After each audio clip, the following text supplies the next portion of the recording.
Update.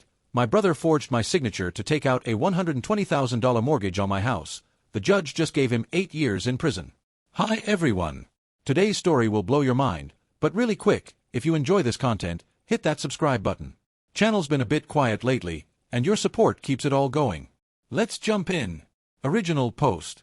I'm sitting in my living room right now, staring at a stack of documents that just destroyed my relationship with my older brother forever. My hands are still shaking as I type this. I need to get this out before I do something I'll regret. I'm James, 29M, and up until 3 hours ago, I thought my brother Michael, 31M, was someone I could trust with my life. We grew up together in a middle-class family in Ohio. Our parents passed away 5 years ago in a car accident, leaving us their modest estate split equally. I used my inheritance to put a down payment on a house in Columbus. Michael claimed he invested his in the stock market, though he was always vague about the details. For context, I work as a software engineer and have been methodically paying off my mortgage for the past 4 years. The house is worth about $350,000 now, and I owed roughly $180,000 on it. I say owed because apparently, there's now a second mortgage on my property that I knew nothing about. Michael has always been the golden child type, charming, confident, the one who could talk his way out of anything. He works in real estate, which I thought meant he was doing well for himself. He drives a BMW, wears expensive suits, and is always posting about his lifestyle on social media. Last month, he even took his girlfriend Patricia on a trip to Cancun. This morning started normally. I was working from home when I received a call from a number I didn't recognize. It was a collections officer from First National Bank, informing me that I was 3 months behind on my second mortgage payments. I told them there must be some mistake. I only have one mortgage, with Community Credit Union, and I've never missed a payment. The woman on the phone seemed confused and said she was looking at a home equity loan for $120,000 taken out 8 months ago. She mentioned they'd been sending notices to a P.O. box address. When I insisted I never took out this loan, she suggested I check with the co-signer on the loan documentation. What co-signer? I asked. Michael Thompson, your brother. He has power of attorney for the property. My blood went cold. I told her I never gave anyone power of attorney and asked her to email me all the documentation immediately. What I received made me physically sick. There it was, a power of attorney document with my forged signature, dated 6 months before the loan was taken out. The notary seal was from a notary in Michael's real estate office. The loan application had my social security number, my employment information, and my forged signature. The funds had been deposited into an account that wasn't mine. I called my mortgage company immediately to verify, and they confirmed that yes, there was now a second lien on my property. I asked them how this was possible without my knowledge, and they said all the paperwork appeared legitimate, including the power of attorney. I drove straight to Michael's apartment. When he opened the door, he took one look at my face and his expression changed. He knew I knew. James, let me explain dash. You forged power of attorney documents to take out a mortgage on my house? I could barely get the words out. He started with excuses immediately. His real estate ventures had gone bad. He'd gotten in over his head with some investments. He thought he could pay it back before I ever found out. He just needed time to turn things around. You committed fraud, I said. You forged legal documents. You stole from me. I'm your brother, he said, as if that justified everything. I was desperate. I was going to lose everything. I just needed a bridge loan. I'm already working on paying it back. 3 months behind on payments isn't working on paying it back, Michael. He tried to grab my arm as I turned to leave. What are you going to do? James, please. We're family. Mom and Dad wouldn't want dash. Don't you dare bring them into this, I cut him off. They would be disgusted by what you've done. I left and drove straight to the police station. The detective I spoke with, Detective Robert Hayes, took my statement and looked through all the documentation. He said this was a clear case of identity theft, fraud, and forgery. With the power of attorney being notarized by someone in Michael's office, there was also conspiracy involved. These weren't misdemeanors, they were felonies. Detective Hayes asked if I wanted to press charges. For a moment, I hesitated. This was my brother. We'd grown up together, shared a room until I was 12, covered for each other when we got in trouble. But then I thought about the violation of trust, the months of deception, and the fact that he was willing to risk my home, for his own benefit. Yes, I said. I want to press charges. I've also already contacted a lawyer, Stephen Kellerman, who specializes in fraud cases. He says that beyond the criminal charges, I have a strong civil case. In our state, fraud involving real estate can result in triple damages. That means if I can prove the $120,000 fraud, Michael could owe me $360,000 in damages, plus legal fees. I've spent the rest of the day changing all my passwords, putting fraud alerts on my credit, and getting new locks for my house. Michael had a spare key. I've also had to tell my girlfriend Jennifer what happened. She's been supportive but shocked. She liked Michael, thought he was this successful, put-together guy. The worst part? I found out from Jennifer's friend who works at a jewelry store that Michael was there last week looking at engagement rings for Patricia. Expensive ones. While defaulting on the fraudulent loan he took out against my house. I can't stop thinking about all the times he's asked me for money over the years and I've helped him out. Apparently, that wasn't enough. He had to steal from me too. I know some people will say I'm wrong for involving the police, that family should handle things internally. But he committed multiple felonies. He risked my home, my credit, my future. He looked me in the eye for 8 months knowing what he'd done. He was prepared to let me lose my house rather than admit what he'd done. Tomorrow, I'm filing a civil lawsuit. My lawyer says with the evidence we have, the forged documents, the notary from his office, the money trail, it's almost a guaranteed win. Michael is about to learn that his actions have consequences. I'm done protecting him. I'm done enabling him. He made his choice when he forged those documents. Now he can live with the consequences. Update 1, 3 days later. I wanted to update everyone since my first post. The last 72 hours have been absolutely insane, and I mean that literally. First, thank you to everyone who reached out with support and advice. To those saying I should have handled this in the family, he had 8 months to come clean and make this right. He chose not to. This stopped being a family matter the moment he committed multiple felonies against me. So here's what's happened. Michael was arrested yesterday morning at his office. According to his coworker who texted me, we went to college together, 2 detectives showed up and arrested him in front of everyone. He's been charged with identity theft, fraud over $100,000, a Class B felony in our state, forgery, and conspiracy to commit fraud. His bail was set at $50,000. The notary from his office, Nancy Williams, was also arrested. Turns out she notarized the forged power of attorney without me being present, which is a felony. She's trying to claim Michael told her I'd given permission and that she trusted him, but that's not how notarization works. You can't notarize a document without the person being physically present with ID. She knew exactly what she was doing. Michael called me from jail 15 times before I blocked the number. He then had Patricia call me. She was hysterical, saying I was ruining Michael's life over a misunderstanding and that he was just trying to provide for their future. I told her exactly what her boyfriend had done, committed multiple felonies, forged documents, and stolen $120,000 by fraudulently mortgaging my house. Her response? But he was going to pay it back. I hung up on her. Michael's boss at the real estate firm called me yesterday afternoon. Apparently, they're conducting their own investigation because if Michael was using company resources, like their notary, for fraud, the firm could face serious liability. He wanted to know if I was planning to sue the company as well. My lawyer advised me not to discuss it, but honestly, if they were negligent in supervising their employees, they should face consequences too. Here's where it gets even messier. Michael made bail this morning, Patricia's parents apparently put up the money, and the first thing he did was show up at my house. I have a Ring doorbell, so I have everything on video. He stood there, banging on my door, screaming that I was destroying his life, that he was going to lose his real estate license, that no one would hire him with a felony conviction, that I was a traitor to family. The best part? He actually said, "How could you do this to me?" The absolute lack of self-awareness is stunning. I called the police, and they removed him. I'm getting a restraining order today. My lawyer says his showing up and screaming at me actually helps our case. It shows he's not remorseful and potentially poses a threat. Speaking of my lawyer, we filed the civil suit yesterday. We're suing for a $360,000, triple damages for the $120,000 fraud, all legal fees, damages for emotional distress, punitive damages for the deliberate nature of the fraud. My lawyer says that with the criminal charges filed, the civil case is basically a slam dunk. The evidence is overwhelming, and no jury is going to sympathize with someone who forged documents to steal from their own brother. I also discovered something else horrifying.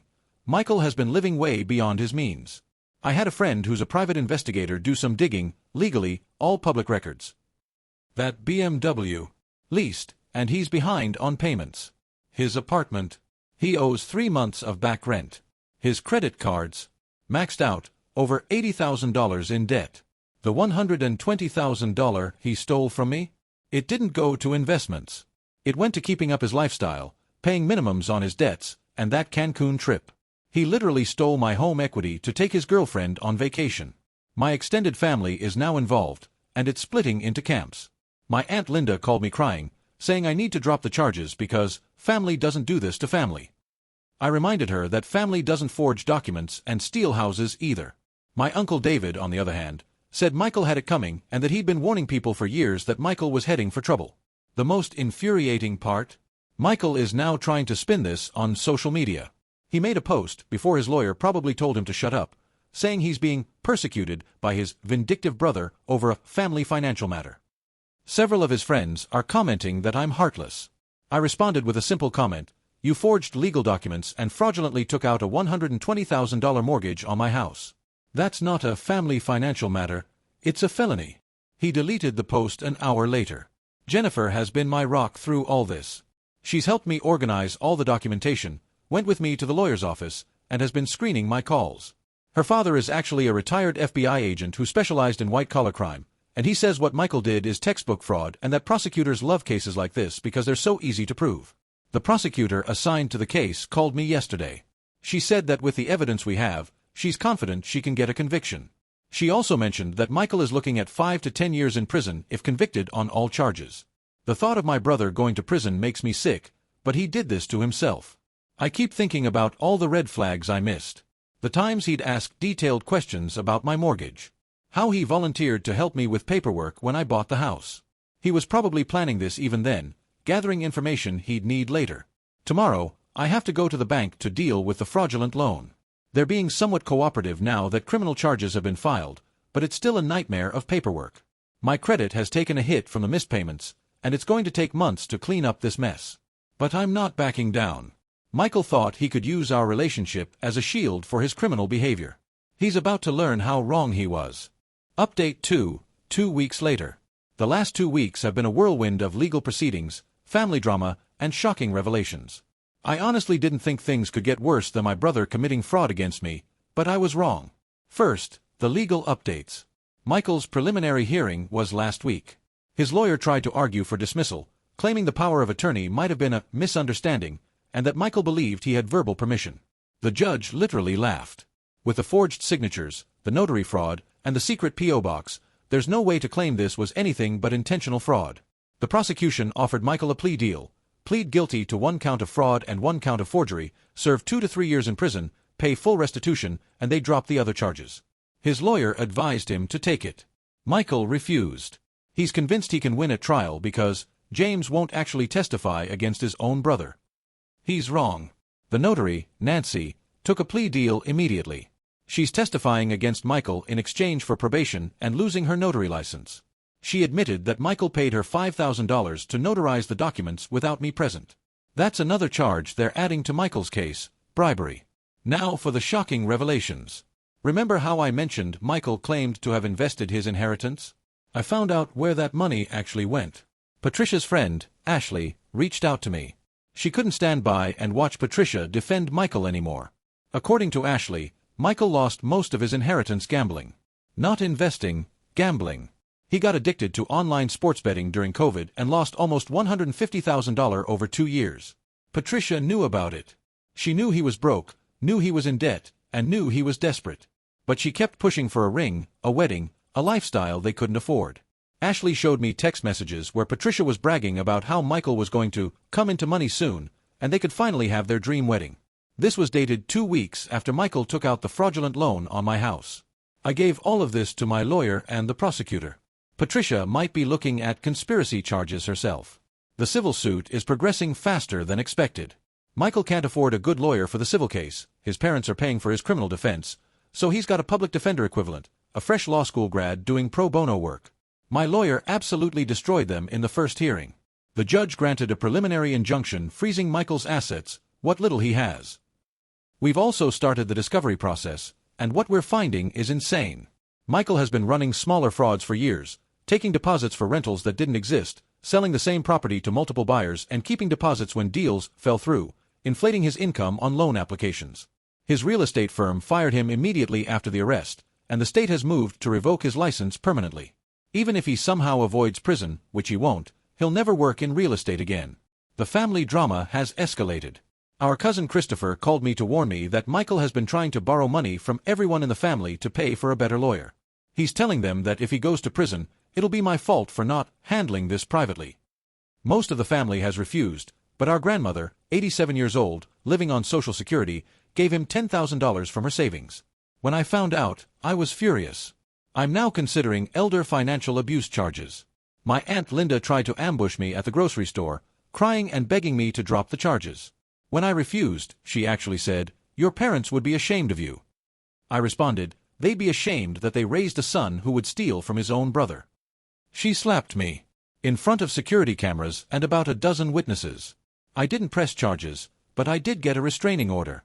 The house situation. The bank has agreed to work with me on the fraudulent loan, but it's complicated. They're going after Michael for the full amount, but in the meantime, I've had to hire another lawyer specifically to deal with the title issues. The good news is that title insurance should cover most of my legal fees for this part. I've had to put my life on hold to deal with all of this. I'm working from home full-time now because I need flexibility for all the legal appointments. My relationship with Jennifer is strained, not because she doesn't support me, but because this situation has consumed my entire life. Last Thursday, I ran into Patricia at a coffee shop.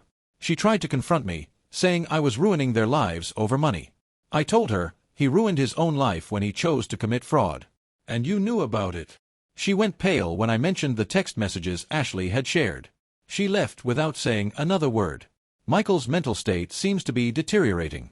His lawyer contacted mine asking if I'd consider dropping charges if Michael went to rehab. Apparently he's now claiming the gambling addiction drove him to this. My response was simple. He can go to rehab in prison. Yesterday, I got a call from a detective in another state. They're investigating Michael for a similar fraud from 2 years ago, before he targeted me. An elderly couple claims he sold them an investment property that he didn't actually own. They lost $50,000. The detective wants to know if I'll testify about Michael's pattern of behavior. Of course I will. The trial is set for 3 months from now. The prosecutor says with Nancy's testimony, the documentary evidence, and the pattern of fraud we're establishing, Michael is looking at serious time, possibly 10 to 15 years if convicted on all counts. People keep asking me if I regret involving the police. If I regret potentially sending my brother to prison. The answer is no. I regret not seeing who he really was sooner. I regret every time I helped him out financially, enabling his behavior. But I don't regret holding him accountable. He had choices. He could have asked me for help. He could have been honest about his debts. He could have declared bankruptcy and started over. Instead, he chose to violate my trust in the worst possible way. Final update, 2 months later. This will be my final update on this situation. The criminal trial was last month, and the civil case was resolved last week. I finally have closure on one of the most painful chapters of my life. The criminal trial. Michael's trial lasted 4 days. I testified for 3 hours, detailing everything, how I discovered the fraud, the forged documents, the impact on my life. Michael's lawyer tried to paint me as a vindictive brother who was jealous of Michael's success. The prosecutor shut that down quickly by presenting Michael's actual financial records, hundreds of thousands in debt, a pattern of fraud going back years. Nancy's testimony was devastating for Michael's case. She detailed exactly how he approached her, how much he paid her, and how he explicitly told her I must never find out. She had kept the $5,000 payment receipt and text messages where Michael coached her on what to say if anyone asked questions. The most dramatic moment came when Patricia was called to testify. She tried to plead the fifth, but the prosecutor granted her immunity in exchange for testimony. She broke down on the stand and admitted she knew about the fraud. She knew Michael was using the money to pay their rent, their vacation, and her engagement ring. The ring she was wearing in court. The prosecutor asked her to remove it and enter it into evidence. It was brutal. Michael testified in his own defense against his lawyer's advice. He tried to claim it was all a misunderstanding, that he thought I'd be okay with it once he paid it back, that family helps family. The prosecutor destroyed him on cross-examination. She presented email evidence where Michael discussed with Patricia how to keep me from finding out, how to intercept any mail about the loan, and what to do if I discovered it before he could pay it back. The jury deliberated for less than 2 hours. Guilty on all counts. Identity theft. A fraud over $100,000. Forgery. A conspiracy to commit fraud. A bribery of a public official, the notary. The sentencing was last week. The judge gave him 8 years in state prison, with possibility of parole after 5. The judge said the deliberate targeting of a family member, the elaborate planning, and the complete lack of remorse were aggravating factors. Michael broke down crying when the sentence was read. He looked at me and mouthed, "I'm sorry. Too little, too late." The civil case. With the criminal conviction, the civil case was essentially over. Michael's lawyer immediately moved to settle. We were awarded a $360,000 in triple damages, $47,000 in legal fees, a $25,000 in punitive damages, a total judgment, $432,000. Of course, Michael doesn't have $432,000. He doesn't even have $4,320. But here's what this judgment means. 1. Any assets he has are mine. His car, his furniture, his electronics, all being liquidated. 2. When he gets out of prison, his wages will be garnished for the maximum amount allowed by law, 25% in our state, until the judgment is paid. 3. The judgment accrues interest at 10% per year. 4. He cannot discharge this debt in bankruptcy because it's the result of fraud. Essentially, Michael will be paying me back for the rest of his life. My lawyer estimates that with interest, even if he makes decent money after prison, he'll be paying this until he's in his 70s. Michael has filed for bankruptcy, but as expected, my judgment is exempt. His other creditors are fighting over the few $1,000s he'll get from selling his possessions. Patricia left him the day after the guilty verdict. She moved back in with her parents and posted on social media about learning to trust again after betrayal. The irony is spectacular. The aftermath. The fraudulent loan has been officially removed from my property title. My credit has been restored after months of fighting with the credit bureaus. The bank is pursuing Michael separately for the fraudulent loan, though they'll likely never see that money. The elderly couple from another state has also filed charges against Michael. He'll be extradited to face trial there after he serves his sentence here. He's looking at potentially another 5 to 10 years. Our family is permanently fractured. Some still think I went too far. My grandmother passed away last month, and in her will, she left Michael's portion to me with a note saying she knew I'd been wronged. It was $15,000. I donated it to a charity that helps fraud victims. My Aunt Linda still won't speak to me. My Uncle David said he's proud of me for standing up for myself. The cousins are split. I've made peace with losing relationships with family members who think I should have let Michael get away with fraud. Jennifer and I are doing better now that this is over. We're actually planning a vacation. The first one I'll be able to enjoy without constantly checking my phone for legal updates. Her family has been incredibly supportive, and her father said he's seen too many cases where family members don't press charges and become victims repeatedly. Last week, I got a letter from Michael in prison. I didn't open it. I gave it to my lawyer to file with all the other documentation. I have no interest in anything he has to say. Looking back, the red flags were there for years. Michael always lived beyond his means, always had an excuse for why he needed money, always had a scheme that was going to make him rich. I enabled him by bailing him out repeatedly. Not anymore. To anyone reading this who's dealing with family members taking advantage, document everything. Press charges if crimes are committed. Don't let family be an excuse for theft, fraud, or abuse. You deserve better. Michael made his choices. He chose to forge documents. He chose to steal from me. He chose to risk my home for his lifestyle. He chose to go to trial instead of taking responsibility. Now he's facing the consequences of those choices. I'm in therapy to deal with the betrayal and trauma of this situation. My therapist says it's common for family fraud victims to struggle with guilt, even when they're completely in the right.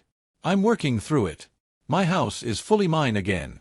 My credit is restored. The legal battles are over. Michael is in prison where he belongs. Justice was served, even if it came at the cost of my relationship with my brother. But here's the thing, that relationship was already destroyed the moment he forged my signature. I just didn't know it yet. I'm moving forward with my life. I've learned to set boundaries, to verify everything, and to never ignore red flags, no matter who they're coming from. This experience nearly broke me, but ultimately, it's made me stronger. To Michael, if you ever read this, you were my brother. I would have helped you if you'd asked. Instead, you chose to steal from me. You destroyed our relationship for $120,000. I hope it was worth it. Enjoy the next 8 years thinking about that. Thank you to everyone who supported me through this journey. I'm closing this chapter of my life and moving forward. This is my final update.